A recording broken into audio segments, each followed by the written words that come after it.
Assalamualaikum warahmatullahi wabarakatuh. Teman-teman, kembali lagi di channel YouTube saya, Khairun Imam. Gimana nih kabar kalian? Semoga kita semua selalu diberi kesehatan, kemudahan, dan juga limpahan rezeki dari Yang Maha Kuasa, teman-teman ya. Nah, di video kali ini kita akan melihat sebuah tayangan yang sangat-sangat menggembirakan. Tentunya bagi para pendukung Pak Jokowi, relawan Pak Jokowi, serta masyarakat Indonesia yang masih punya akal sehat. Di mana gerombolan pembenci, peneliti abal-abal bin Gadungan, tersangka klaster kedua, serta kuasa hukumnya ini mulai cakar-cakaran teman-teman. Mulai saling sanggah, mulai saling bantah, dan tidak ada kekompakan sama sekali gitu. Apalagi hari ini mereka akan menggelar perkara khusus di Polda Metro. Dan Tifa membuat sebuah pernyataan yang sangat mengejutkan bahwa dirinya tidak pernah mengajukan gelar perkara khusus. Bahkan lebih jauh, Tifa mengatakan bahwa ada kuasa hukum dia atau kuasa hukum RRT atau teroris ini yang kerjanya cuma nyari panggung dari kasus ijazah Pak Jokowi. Waduh. Kira-kira siapa ya? Nanti kita simak videonya teman-teman. Nah, selain itu, saya juga punya tayangan di mana Bonatua Silalahi, orang yang selama ini menggugat ijazah Pak Jokowi di Komisi Informasi Pusat, yang menggugat Andri, menggugat KPU, menggugat UGM, menggugat Polda Metro. Ternyata dia juga mau membantah omongan dan statement dari gerombolan pembenci Pak Jokowi, gerombolan peneliti abal-abal ini. Waduh, kok ini mulai carut marut nih? Kok ini mulai saling berantem satu sama lain nih? Ada apa nih teman-teman? Apakah dugaan-dugaan kita bahwa ada pembagian upeti yang tidak merata ini semakin jelas adanya? Nah, pertanyaan ini yang nantinya akan kita jawab ketika kasus ini sudah masuk ke pengadilan. Nah, satu lagi, terakhir, ada video di mana Roy Suryo ternyata pernah ngemis-ngemis kepada Pak Jokowi. Loh. Makanya kalian nonton sampai habis videonya. Nah, sebelum kita mulai, jangan lupa like, subscribe, dan share. Dan tanpa perlu berlama-lama lagi, mari kita mulai videonya berikut ini. Kami diundang untuk menghadiri gelar perkara khusus. Ada gelar perkara lagi? Iya, itu Hari dia. ini. Makanya nah, kami ini kan gelar perkara khusus itu kan bukannya seharusnya prinsipal atau apa ini kita sebutannya korban atau apa korban. sih? Korban kriminalisasi ini kan yang punya kepentingan untuk Kan ada kalau apa gelar perkara khusus Ya. biasanya kan ada permintaan. ada permintaan. Emang ada permintaan dari tim lawyernya Dr. Tifa? Oh, enggak ada. Enggak Kalau ada. Kalau dari terus saya ya, iya. dari saya maupun dari Bang Risman nggak ada. Kami Nggak tidak ada ada. permintaan untuk gelar perkara khusus. Setelah kami baca, yang mengajukan permintaan gelar perkara khusus itu memang ada tim kuasa hukum. Oke, Ya, tapi bukan ada. tim Bukan. masuk tim kuasanya Dr. Tifa atau bukan?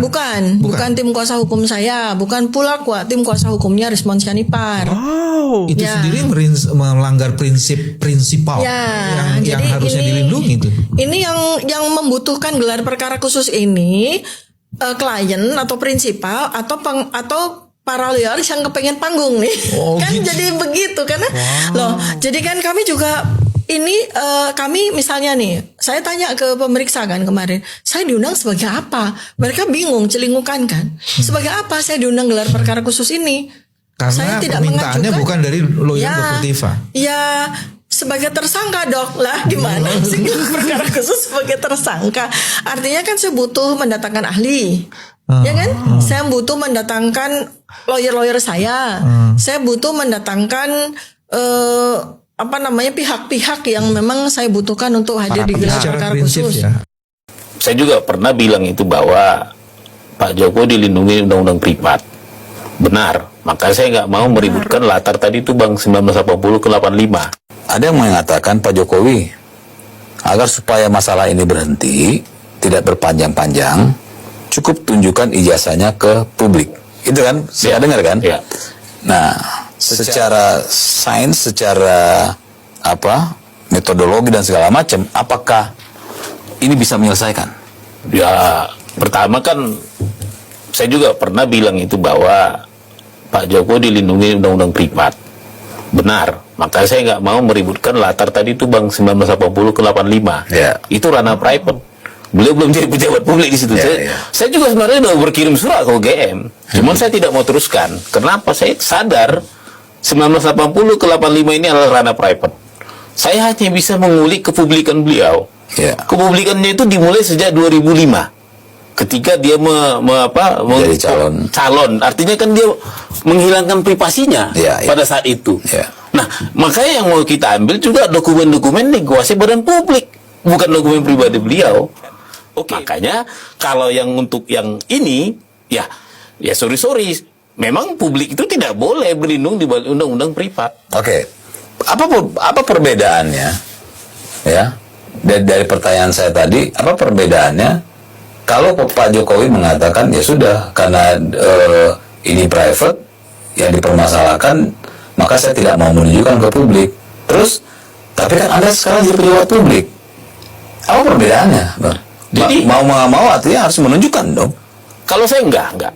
Gini, undang-undang keterbukaan Beda nih sama publik Roy itu Suryo kita asli. meributkan dokumen yang dikuasai badan publik. Kalau ijazah asli itu tidak boleh karena dipegang. Ijazah asli tidak Fotokopinya boleh. iya, yang terlegalisir iya, karena itu dokumen publik. Artinya yang ditunjukkan selama ini, kalau mau ditunjukkan pun adalah Fotokopi. oleh KPU gitu. Kalau dia ijazah asli, dia masuk hukum private. Ya, APH bisa masuk ke situ. oke. Tapi bukan pintu masuknya bukan dari undang-undang KIP, bukan dari undang-undang kearsipan. Wow, bentar teman-teman. Bentar, waduh. Ini semakin menarik nih. Bonatua dengan tegas mengatakan Pak Jokowi tidak wajib menunjukkan ijazah aslinya. Karena itu termasuk privat. Wah, berarti dia membantah dong selama ini ucapan dari Roy Suryo yang katanya Pak Jokowi wajib menunjukkan ijazah aslinya. Loh. Ini baru peneliti nih yang mengerti undang-undang. Wah, Bonatua sudah sadar apa gimana nih? Waduh. Ini bukan sesuatu yang sederhana, apalagi kebotakan ini adalah sebuah alopecia areata yang terjadi benar-benar secara agresif dan progresif. Ini adalah penanda lagi manusia bahwa ini? sistem imun sudah kehilangan kemampuan untuk membedakan mana kawan, mana lawan. Ijazah palsu tidak menunjukkan hasil yang baik. Pada akhirnya meneliti rambut dan kepalanya Pak Jokowi. Rambut sama Apa yang kepala gak diteliti sama orang ini? Kuburan diteliti, ijazah diteliti, rambut diteliti. Ini sebentar lagi katanya mau ke sana, Hari-hari ke Pak bencana Jokowi. Sumatera lagi katanya. Mau Gak tahu diteliti. kita meneliti entah mau ngapain. Sampai rambutnya Pak Jokowi pun dibahas gitu. Emang konyol. Wah, udah kebangetan, keblinger itu namanya. Terjadi apa? Yang terjadi mereka mengaitkan kasus ya atau dugaan penggunaan ijazah palsu Asrul Sani itu dengan tuduhan ijazah palsu Pak Jokowi ya. Jadi Asrul Sani ini hanyalah sasaran antara ya. Sasaran antara. Jadi mereka bilang bagaimana lagi nih Pak Jokowi ya mau kita hantam. Ya udah kita harus cari sasaran antara gitu kan. Harus nyari orang yang bisa dijadikan alat untuk menyerang Pak Jokowi dengan cara yang berbeda gitu. Ya sudah, akhirnya mungkin cap cip cup ya. Mereka lihat, wah ada nih Pak Asrul Sani Ada gitu celah, kan. kan. Orangnya kalem, diam dan masih menjabat. Maka ya sudah gitu kan. Asrul Sani sajalah ya. Ini analisis saya. Pak Asrul Sani sajalah yang dijadikan alat untuk menyerang Pak Jokowi dengan cara yang berbeda ya. Mantan Menpora Roy Suryo bantah menelantarkan proyek Wisma Atlet Hambalang. Komisi Waduh, Pemberantasan waduh, Korupsi menilai mega proyek ini tidak layak dilanjutkan pembangunannya. Roy Suryo, mantan Menteri Pemuda dan Olahraga di era pemerintahan Presiden Susilo Bambang Yudhoyono, angkat bicara soal persoalan terbengkalainya proyek Hambalang. Roy membantah adanya pembiaran di proyek ini, sebab pembangunan kembali Hambalang saat itu terkendala keputusan hukum dari KPK dan Komisi 10 DPR RI. Status dari proyek P3SN Hambalang adalah masih dalam masalah hukum dan pemerintah Republik Indonesia saat itu dengan Menteri Pemuda Olahraga saya yang bertanggung jawab saat itu memang tidak diperbolehkan untuk meneruskan kasus tersebut. Dia bertanggung jawab Yang kedua atas adalah Hambalang. kalau pemerintah sekarang yaitu Presiden Jokowi, CQ, Menteri Pemuda dan Olahraga Imam Nahrawi ingin melanjutkan proyek itu, seharusnya memang kita bertanya, apakah benar KPK sudah merilis proyek tersebut? Karena kita baca bahwa KPK akan mengawal proyek tersebut. Artinya adalah, kalau memang proyek tersebut sudah dilepas oleh KPK, artinya kasus hukumnya sudah selesai, wajar kalau memang pemerintah sekarang bisa melanjutkan hal tersebut. Kasus proyek Wisma Atlet Hambalang kembali menyeruak kala Presiden Suryo Joko Widodo beserta Menpora sebagai Imam Nahrawi Menpora waktu mengunjungi itu. mega proyek ini Jumat pagi. Ekspresi kecewa wajah Presiden saat meninjau kawasan ini terus tersirat, sebab kondisinya semakin memprihatinkan. Usai inspeksi, ia beserta jajaran menteri terkait akan membicarakan nasib kelanjutan proyek senilai 2,7 triliun rupiah ini dalam rapat terbatas. Jejak rekam yang Termasuk paling besarnya buruk dana dari Roy perawatan Suryo yang nih. dikeluarkan untuk proyek mangkrak itu. Oh ya, ini kan juga kenapa ini kita pengen cepat memutuskan. Karena ini biaya untuk pengamanan, perawatan, pemeliharaan juga gede banget bulanannya. Udah yang BUMN yang dulunya bertanggung jawab terhadap ini sudah mengeluh. Miliar-miliatan, jadi udah memang segera diputuskan. Komisi Pemberantasan Korupsi punya data dari sejumlah ahli terkait proyek Hambalang yang dinilai tidak layak digunakan sebagai pusat kegiatan olahraga nasional. Kontur tanah dan strukturnya tidak sesuai dengan yang dihadapkan. Wah, Kalau berdasarkan tim ahli yang teman-teman juga sudah bisa membaca dalam surat dalam putusan persidangan itu, antara lain memang kontur tanahnya yang tidak tidak terus stabil kenapa gitu ya. dibangun di Tapi situ saya ya tidak kan? ingin membahas itu lebih dalam. Silakan melihat dalam putusan itu. Pembangunan Emang Wisma parah, Atlet Pusat Pendidikan, parah Pelatihan, orang-orangnya dan Sekolah Olahraga Nasional P3SON terbengkalai sejak 4 tahun lalu karena kasus suap dan korupsi.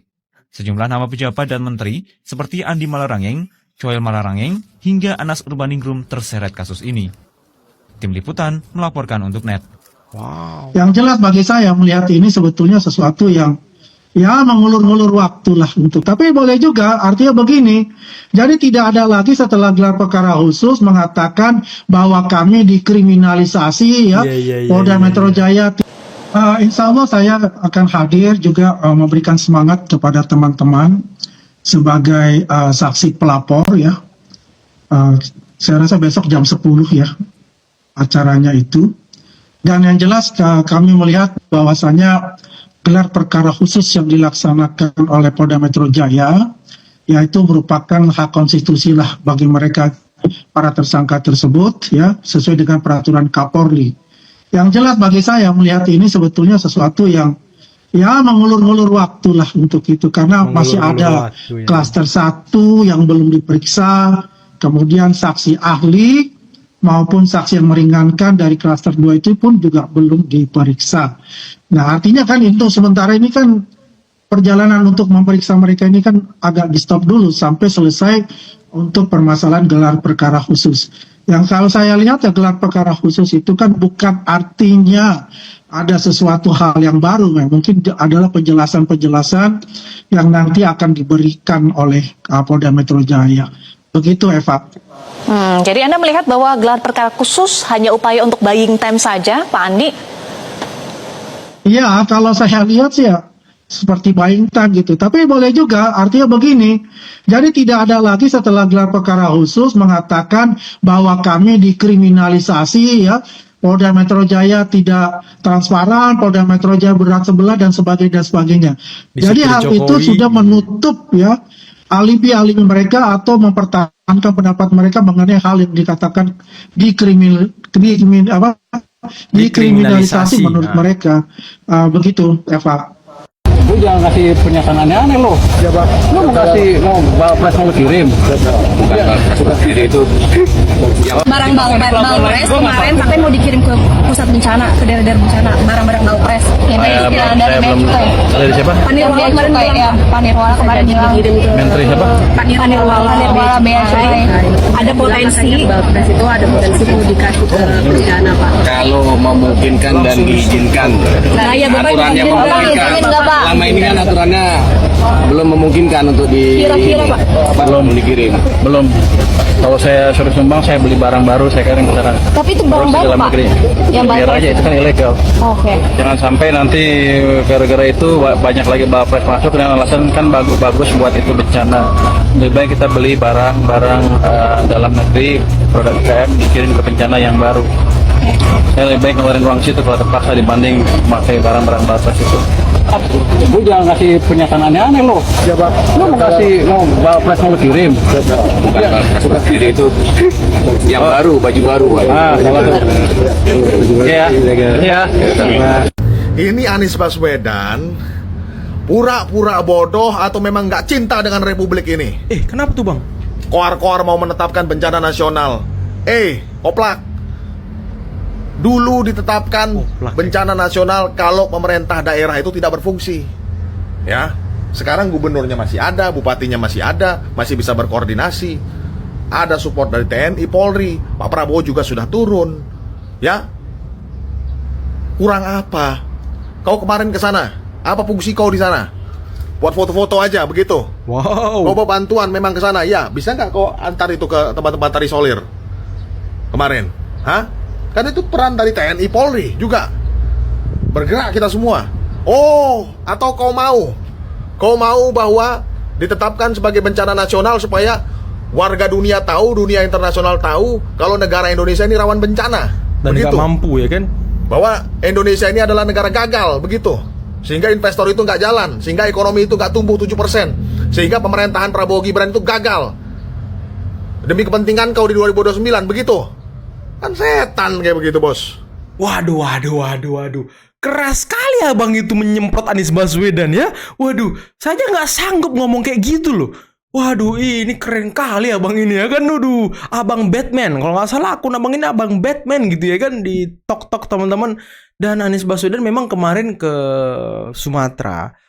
Dan sempat beredar video beliau itu. Beliau lagi ya kan. Beliau Anies. Ya. Sempat menghibur anak-anak dengan cerita dongeng dan lain sebagainya. Waduh. Tapi ya apapun itu, kontribusi apapun itu ya harus kita hargai teman-teman. Sesama anak bangsa ya harus kita saling menghargai bahu-membahu untuk memulihkan bencana yang terjadi di Sumatera dan juga Aceh. Ya salah satunya mungkin kontribusi dari Pak Anies. Tapi statement beliau mengenai bencana nasional itu ya sepertinya perlu dikoreksi juga ya kan. Jangan sampai semena-mena gitu ngomong-ngomong seperti itu. Tapi mungkin perasaan kalian sudah diwakili sama abang Batman tadi. Dan gimana menurut kalian tentang Siti Pak? Waduh, meneliti rambut dan kepala Pak Jokowi. Aduh, sudah sesakit itukah kepala kalian? Tidak bisa menyerang Pak Jokowi lewat ijazah, tidak bisa menjatuhkan Pak Jokowi lewat isu wush, tidak bisa menjatuhkan Pak Jokowi lewat isu bandara ilegal IMIP, tidak bisa menjatuhkan Pak Jokowi lewat isu kuburan orang tua beliau, tidak bisa menjatuhkan Pak Jokowi dengan serangan ijazah dan lain sebagainya. Jadi sekarang meneliti kepala Pak Jokowi. Aduh. Sebenci itukah kalian dengan Pak Jokowi? Sepengen itukah kalian mengusung calon kalian di tahun 2029 nanti? Karena kalian sangat sadar bahwa kalian tidak bisa mengalahkan Pak Jokowi di pertarungan Pilpres. Waduh. Tapi dari itu semua, Tifa ternyata tidak pernah menginginkan gelar perkara khusus. Waduh. Siapa yang mengajukan nih? Apakah kuasa hukum dari Egy Sujana dan juga Roy Suryo, yakni Kozinudin? Karena tadi Tifa sedikit spill gitu. Ada lawyer yang pengen nyari panggung. Waduh. Siapa tuh Tifa? Bang Empel kita kah yang suka ngamuk-ngamuk, yang suka teriak-teriak ya kan, yang suka aksi demo ya kan. Apalagi kemarin Bang Empel ini demo bareng Roy Suryo di depan KPK. Waduh, keren sekali. Klien dan kuasa hukum satu panggung orasi. Waduh, keren banget memang. Dan sepertinya Tifa tidak suka dengan orang-orang seperti itu. Apakah Tifa juga tidak suka dengan cara-cara Roy Suryo selama ini? Waduh. Ini semakin menarik saja kasus ini teman-teman. Sekarang sudah carut-marut mereka saling bantah, saling tuding, ya kan? Sudah saling cakar-cakaran. Dan tadi Bonatua dengan tegas mengatakan Pak Jokowi dilindungi undang-undang privat. Waduh. Beliau tidak wajib menunjukkan ijazahnya ke publik karena itu bersifat privat. Ini kan tidak bukan membantah omongan Roy Suryo selama ini. Kalau Pak Jokowi harus menunjukkan ijazahnya ke publik. Waduh. Apa kabar nih? Apakah itu juga alasan Bonatua memecat kuasa hukumnya yang dari lingkaran gerombolan teroris? Aduh. Kan kemarin sidang di KIP itu Bonatua langsung memecat kuasa hukumnya, dan kuasa hukumnya tidak terima. Kuasa hukumnya kalau nggak salah siapa ya, kuasa hukum Tifa juga tuh teman-teman, saya lupa tuh, kuasa hukum TPUA juga. Dan kuasa hukum Tifa ini langsung ngata-ngatain Bonatua, katanya saya kok heran kok ada orang gugatannya ditolak tapi dia menerima semuanya. Loh. Karena kalian yang tidak tidak fokus kayaknya. Bonato tidak suka dengan cara-cara gerombolan pembenci dalam persidangan KIP. Makanya mereka dipecat oleh Bonatua. Aduh, udahlah teman-teman. Mungkin cukup sekian dulu video kali ini. Dan nanti kita akan lihat seperti apa hasil gelar perkara khusus hari ini. Karena kalau nggak salah di jam 10 atau jam 11 gelar perkara khusus di Polda akan dilaksanakan. Oke, akhir kata bila taufiq wal hidayah. Assalamualaikum warahmatullahi wabarakatuh. Bye-bye.